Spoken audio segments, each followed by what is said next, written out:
好，就是拿回来的一个很早期的音效卡。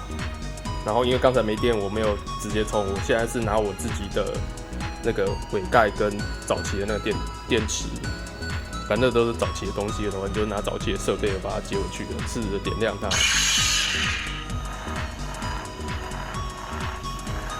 就是这个是刚开始变成就是声音变大声模组的时候，我把它做上去的。原则上就是只是声音变大声而已，然后里面的一些配置没有做到很到位。再来就是它里面的那个就是线路，其实算是很容易自己自放电就没了，所以它没有办法做到省电。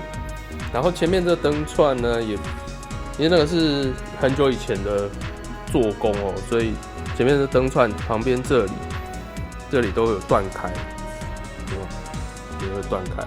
所以它很容易这里就不亮，它就有一个黑点，像这个 LED 已经断了。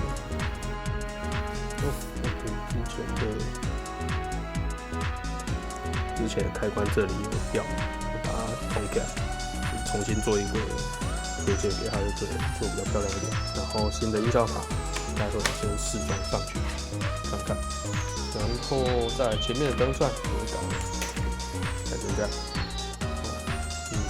可能性很强的。焊接条上去 ，OK。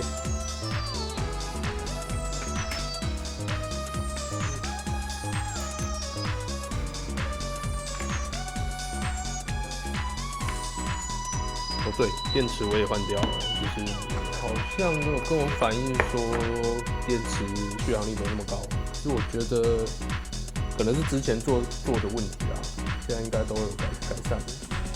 好，原则上就是。然后后面这个，它本来是喇叭线掉了，我会把它焊回去，因为它原本这个喇叭是可以用的。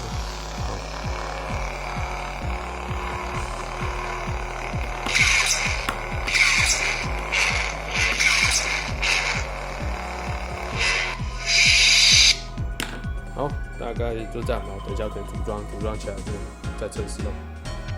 OK， 键是修复了。原则上开机。然后关机，开机、关机一样，就是前推后推这样。然后它多了一个模式，就是可以关静音。关静音的方法只是把它向后，开关向后，然后再向前。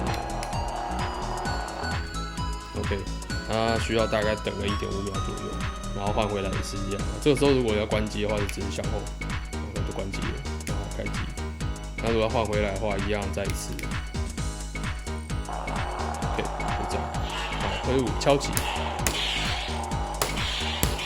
OK， 那它因为我现在音效卡有对置的音效，对置音效就是在它关入静音之前去敲击，也就是说你要先把开关这样子推一下，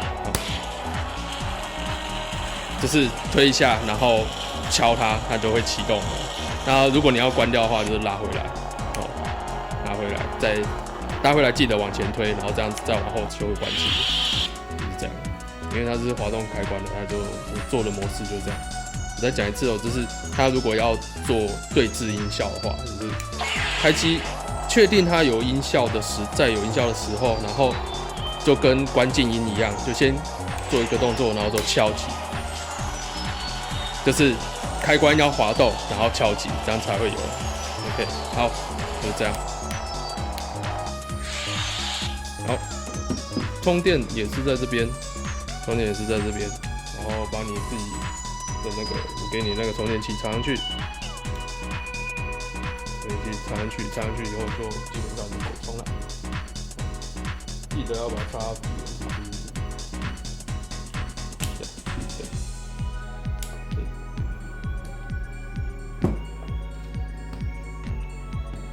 我再插到底，好，就这样，这样子就可以充了。OK， 好。